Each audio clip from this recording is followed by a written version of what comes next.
আসসালামু আলাইকুম রহমতুল্লাহি ওয়া বারাকাতুহু। দেশ এবং প্রবাসে যে যেখান থেকে আমার এই ভিডিওটি দেখছেন সবাইকে জানাই আমার পক্ষ থেকে আন্তরিক শুভেচ্ছা ও অভিনন্দন। সুপ্রিয় দর্শক শ্রোতা, আপনারা জানেন যে ঢাকা শহরের প্রধান সড়কে ব্যাটারি চালিত অটোরিকশা চলাচলে নিষেধাজ্ঞা দিয়েছে সরকার। নিষেধাজ্ঞা দেওয়ার পর এটা কতটুক বাস্তবায়ন হচ্ছে? দর্শক, প্রথম যে কয়দিন দেখলাম নিউজে, খবরে, সব টেলিভিশনে ফলাওভাবে নিউজ করা হচ্ছে। সেই নিউজ দেখে মনে হয়েছে যে হয়তোবা ঢাকা শহরটা এবার এই অটোরিকশা মুক্ত একটি শহর আমরা দেখতে পারবো। কিন্তু আমরা কি দেখলাম? কিছুদিন যেতে না যেতেই সেই একই কাণ্ড।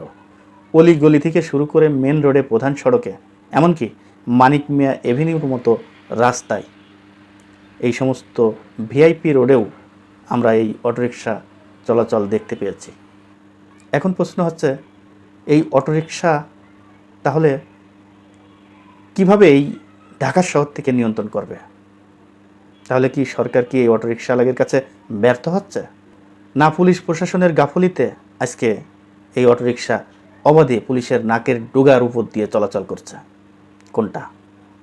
দর্শক, যেমনটি আমরা দেখতে পেয়েছি মানিক মিয়া এভিনিউতে পুলিশের সামনে পুলিশ বিভিন্ন এই private car, microbus, pick up, cover van এগুলো সিগন্যাল দিয়ে কাগজ চেক করছে।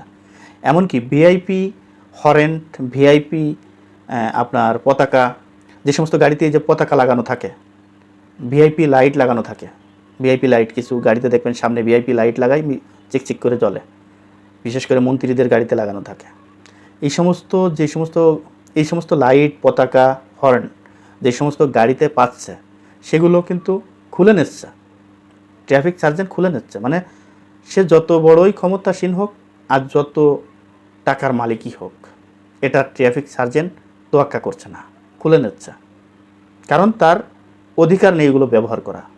একমাত্র মন্ত্রীর গাড়িতে ছাড়া, সচিবের গাড়িতে ছাড়া এই ধরনের লাইট এবং পতাকা কেউ ব্যবহার করতে পারবে না।